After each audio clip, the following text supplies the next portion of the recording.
Buenos días, este es el video número 3 de la clase de Derecho Civil de hoy lunes 1 de marzo de 2021, impartida a los jóvenes de segundo cuatrimestre de la licenciatura en Derecho y a los del quinto cuatrimestre de la licenciatura en Contaduría. Veíamos el concepto de persona moral. Continuamos. ¿Cuál es el concepto de persona moral? Ya lo vimos cuando analizamos lo que es la persona jurídica. Si la persona física es un individuo de carne y hueso, una persona moral es el conjunto de personas físicas a las que el Estado les concibe derechos y obligaciones siempre y cuando actúen de buena fe frente a terceros y tengan un objeto social lícito. Bueno, ¿cuáles son los antecedentes de las personas morales? Ya les explicamos también cuando vimos la universitas en el derecho romano, también conocida como corpus, que eran entes jurídicos con derechos y obligaciones distintos a los que podía tener una persona física común y corriente. Siglos más tarde, cuando vimos también la Edad Media, se le cambió el nombre por personas ficticias, y la razón es un tanto lógico al no ser personas físicas de carne y hueso, pero sí contaban con derechos y obligaciones como una persona física. Y estas personas ficticias simulaban actuar como si fueran una persona física, pero no lo son. Después de la Edad Media se propuso que para que existieran estas personas ficticias era necesario que el propio Estado, a través de sus autoridades, dieran formal nacimiento a las personas ficticias, para que de esta manera pudieran estar facultadas para contar con derechos y con obligaciones. ¿Cuáles son los atributos de la persona moral? Ya saben los 6 de la persona física, solo que hay que quitarle el del estado civil de las personas. Lendy, Sergio.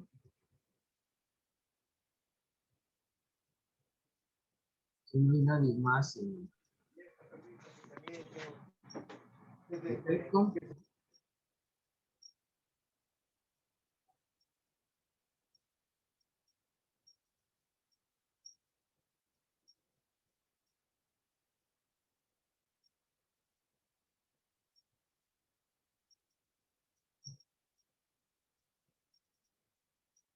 Seguimos entonces.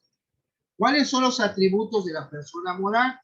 Repetimos: capacidad, nombre, domicilio, patrimonio y nacionalidad. ¿Qué es la capacidad? Es un atributo que tiene una persona moral para ser sujeto de derechos y obligaciones.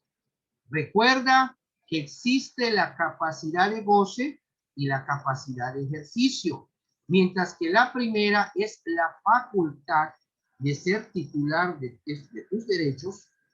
La segunda se refiere a la capacidad de poder ejercerlos o no. Entonces, vamos a conceptualizar. Capacidad es el atributo, en este caso vamos a hablar de la persona jurídica, de la persona moral, para ser sujeto de derechos y de obligaciones. La capacidad puede ser de dos maneras: capacidad de goce y capacidad de ejercicio. De goce, cuando tú pues eres titular de tus derechos subjetivos, y capacidad de ejercicio, que los puedas ejercer o no puedas o no quieras. Esto sería la diferencia entre uno y otro de lo que es la capacidad de ejercicio y la capacidad de goce. La persona moral se obliga a través de su representante legal, de conformidad con el objeto social por el cual fue creada. Una persona moral puede darle un poder a un tercero, o sea, que no sea que no sea socio vamos a decir, una sociedad, y para que pueda representar a la sociedad según el poder que se le haya dado. O bien se haya establecido que pueda tener facultades, por ejemplo, el administrador único. Tiene que haber alguien que represente a la sociedad. Y sobre todo cuando se van a realizar actos públicos. Bueno, el nombre, ya vimos también el atributo del nombre, y se define como la designación con la que se identificará a la persona moral. Para el caso de las personas físicas, está compuesto por el nombre propio y el nombre patronímico o el apellido. En el caso de las personas morales, este puede ser de dos formas distintas: la denominación o la razón social. La denominación es el nombre ficticio de la persona moral, por ejemplo, Venta de Estrellas S.A. Y la razón social es el nombre de uno o de todos los socios, por ejemplo, Robles, Estrada, Quintero, Jiménez, Pacheco, Canul, SC. O sea, pueden ir los nombres o también cuando han visto que una razón social puede haber de que pongan fulanito de tal y sucesores, o sea, toda la descendencia que venga de esa persona, pues es la que va a seguir con esta razón social. Bueno, ¿qué es el domicilio? Ya lo habíamos mencionado, que es el lugar donde se cumplen las obligaciones. En el caso de la persona física, es el lugar de su residencia habitual, el centro principal de negocios o el lugar donde se encuentre. En el caso de una persona moral, es el lugar en donde se establece su administración. Cualquiera que sea el caso, el domicilio tiene diversos efectos legales: recibir notificaciones, cumplir con el pago de contribuciones, el establecimiento para la realización de actos jurídicos, etcétera, etcétera. Y pasamos a ver otro atributo de la personalidad, que es el patrimonio. Cuando hablamos de patrimonio, estamos hablando de bienes, derechos y obligaciones que se pueden cuantificar en dinero. Una persona moral también tiene derecho a tener su patrimonio. El patrimonio social, el patrimonio de la sociedad, vamos a mencionar si estamos refiriendo a una sociedad. El patrimonio está conformado por los bienes, derechos y obligaciones que tiene una persona y que pueden cuantificarse en dinero. Considera el patrimonio como el medio para que una persona moral desarrolle su objeto social, y entendemos al objeto social como la razón por la cual se constituyó una persona moral. Sin el patrimonio, una persona moral no puede llevar a cabo sus actividades diarias, pues el patrimonio incluye, por ejemplo, la maquinaria y los insumos que utiliza la persona moral, como para hacer zapatos, por ejemplo.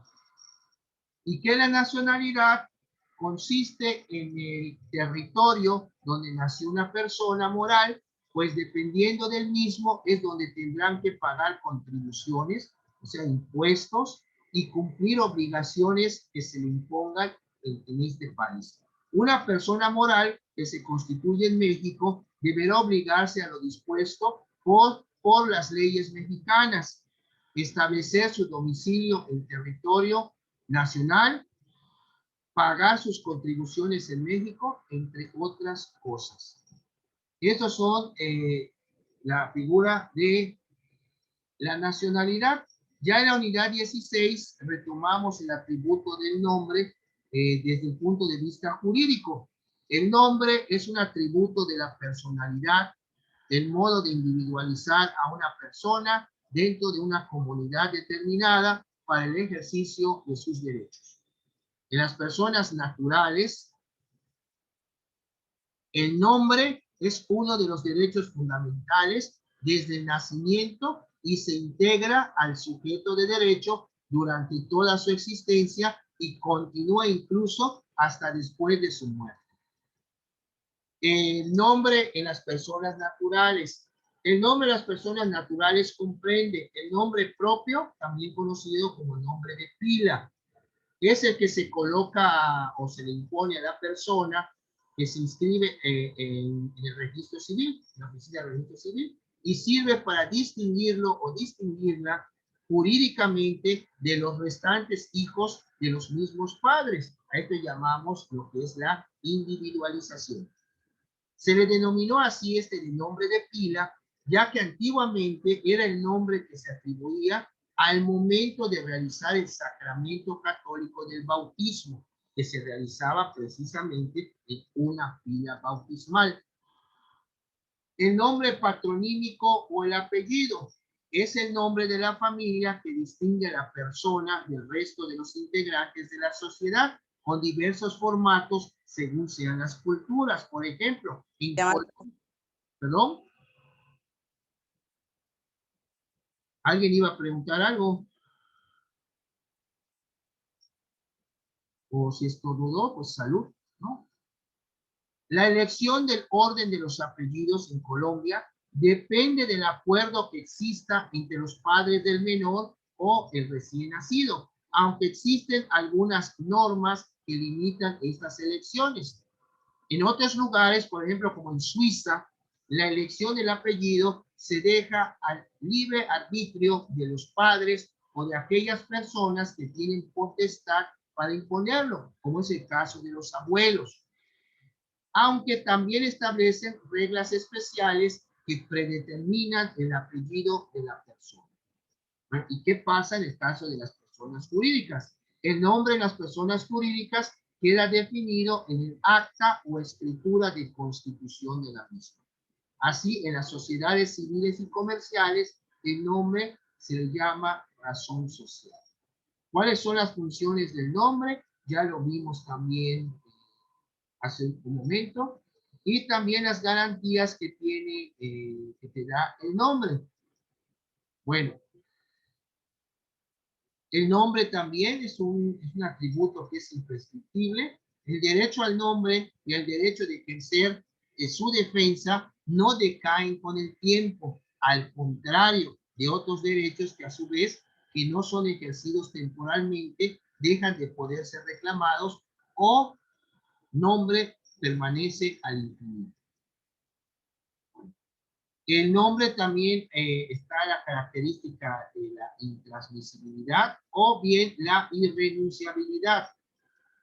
Por intransmisibilidad del nombre no se entiende el derecho de atribuir al descendente el sobrenombre, la misma homónima, con diferencias. Por ejemplo, fulano de tal hijo, junior, le ponen, si tu papá se llama Don Luis, entonces eres Luis Junior. No, no debe ser así. Si no tienes un derecho a poder llevar tu nombre, aunque algunas personas cuando crecen se lo cambian el nombre. Bueno, esto es lo relacionado, lo más elemental, lo más importante, con lo que se refiere a la figura del nombre. Retomamos capacidad. ¿Alguien me puede explicar cuando acabamos de ver lo que es la capacidad y vimos los dos tipos de capacidad que hay, que la capacidad de goce y la capacidad de ejercicio? ¿Alguien me puede decir en qué consiste esta? Hace un ratito se mencionó qué es la capacidad y las dos en que se divide y en qué consiste cada una. A ver.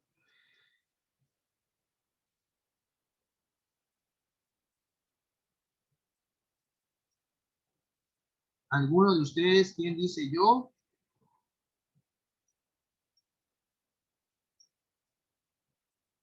O voy a preguntar según los nombres que aparecen aquí. Bueno, pues voy a preguntar. A ver.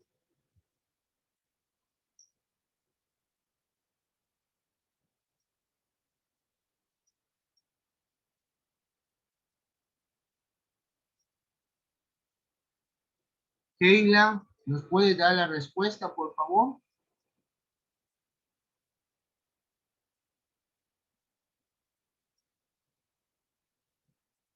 Leila Kamal.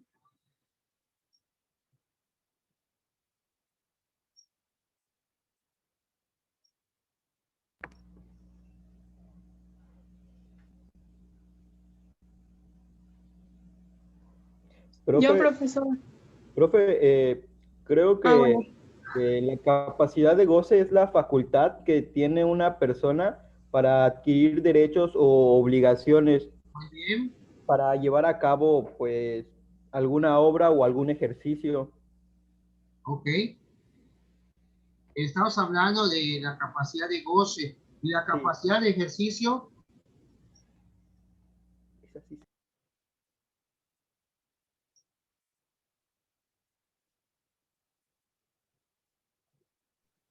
Yo, profe. A ver si el joven no puede, para darle el uso de la voz a Andrea, ¿verdad? Sí, profe. A ver, Andrea. Bueno, la capacidad de ejercicio es la capacidad de una persona para ejercer personalmente derechos y cumplir las obligaciones. Muy bien, sí. Acuérdense que cuando hablamos de la capacidad de que puedas tú ser sujeto de derechos y obligaciones, la capacidad de goce es que tú tengas esa capacidad, no, hablando de ser titular de precisamente de esos derechos. Y ya la de ejercicio, como su nombre lo indica, que puedas ejercerlos. Hay casos, por ejemplo, como en materia penal, que te suspenden, por ejemplo, en una sentencia que sea condenatoria, que no puedas, se suspendan, por ejemplo, tus derechos políticos. No puedes votar ni ser votado porque pues tienes una sentencia condenatoria, ya quedó firme. Pues sí es cierto, tengo el goce del derecho, pero no puedo ejercerlos. Para que vean ustedes lo que es la diferencia. Bueno, retomamos, la capacidad jurídica en derecho es la actitud de una persona para adquirir derechos y contraer obligaciones por sí misma, si el ministerio o autorización de otro. Y ya vimos que se clasifica en dos: capacidad de goce, que es la idoneidad que tiene una persona para adquirir derechos y contraer obligaciones, como nos dijo el compañero hace un momento, y la capacidad de obrar o de ejercicio, que es la idoneidad de una persona para ejercer personalmente tales derechos y cumplir sus obligaciones. Y la capacidad va paralela a la personalidad.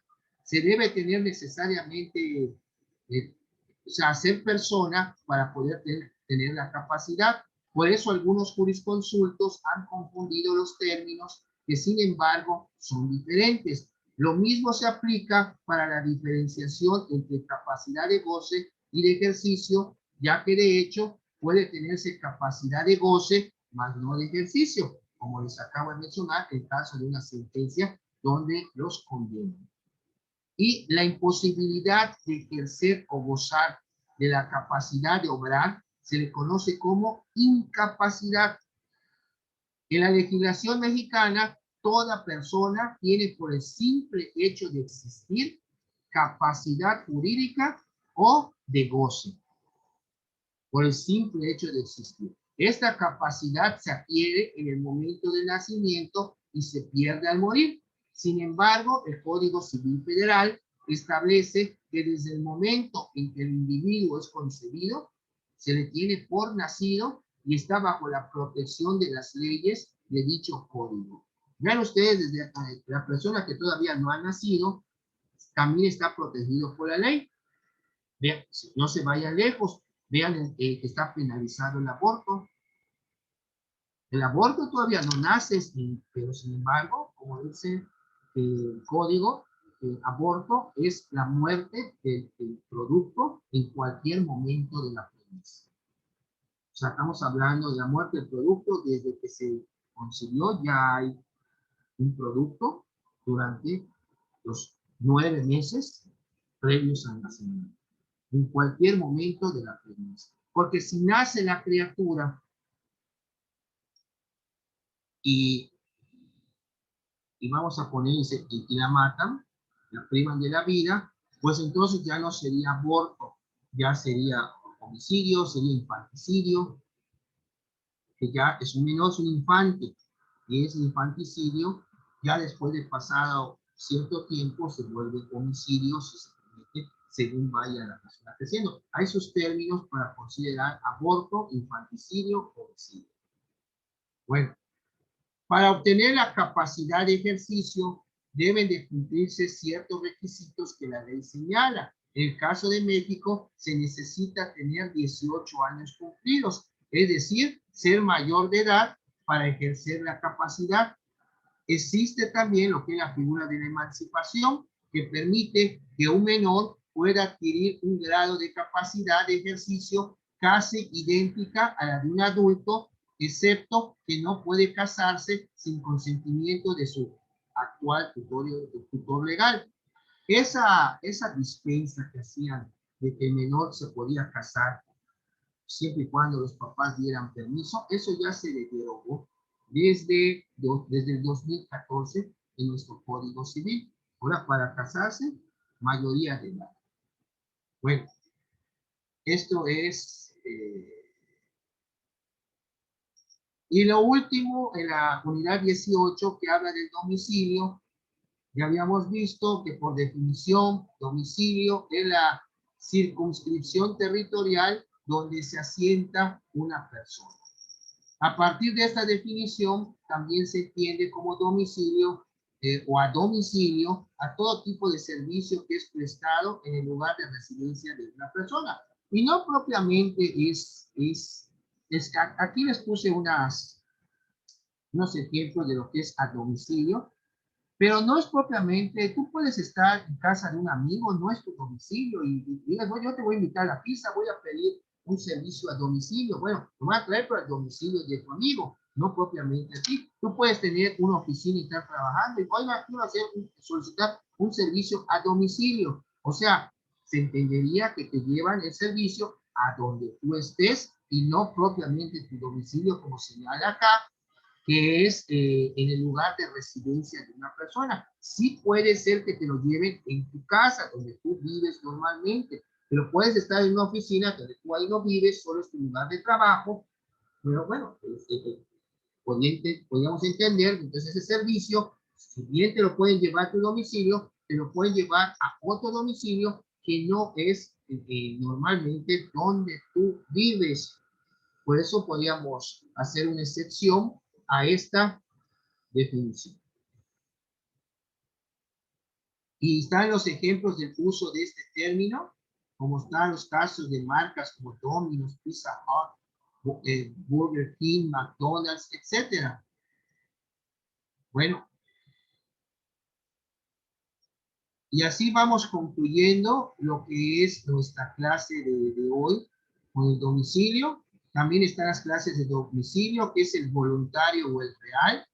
Está el legal, está el contractual o el convencional, que es este domicilio que se señala solo para contratos, y el múltiple, si una persona vive alternativa o tiene ocupaciones habituales en varios lugares, etcétera, etcétera. También está el domicilio procesal, cuando en un juicio tú señalas un domicilio para oír y recibir notificaciones.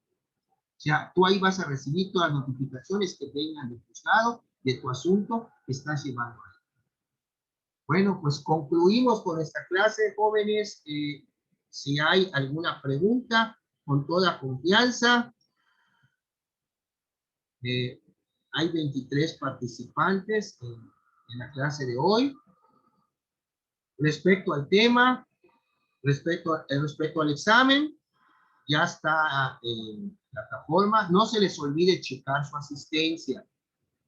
Ya está en plataforma su examen. Abrió hoy, cierra hoy. ¿Perdón? La asistencia ya la debimos haber puesto, ¿verdad? Sí, ahí tiene todavía 5 minutos para ponerla. ¿Es garantías? No, civil. Joven. Derecho civil, perdón. Perfecto. Ok, tienen oportunidad. Bueno, me despido de ustedes y nos estamos viendo los de segundo cuatrimestre de Derecho a las 11 con garantías en la tercera clase. Los jóvenes, les agradezco mucho su atención a la clase de hoy y a los jóvenes del quinto cuatrimestre de licenciatura de la licenciatura en Contaduría Pública. También les reitero mis saludos y ya está en plataforma para que puedan empezar a trabajar en lo que es la cuestión de Derecho Civil 1, lo que es su examen y su actividad. Recuerden que mañana es el tiempo máximo para la actividad, para el examen no. El examen abrió hoy y cierra hoy. Gracias. Y dentro de una hora espero a los muchachos muchachas del segundo cuatrimestre de Derecho. Gracias y que tengan un excelente inicio de semana. Gracias, maestro, igualmente. Gracias. Gracias, profe, igualmente. Igualmente, Sergio. Gracias.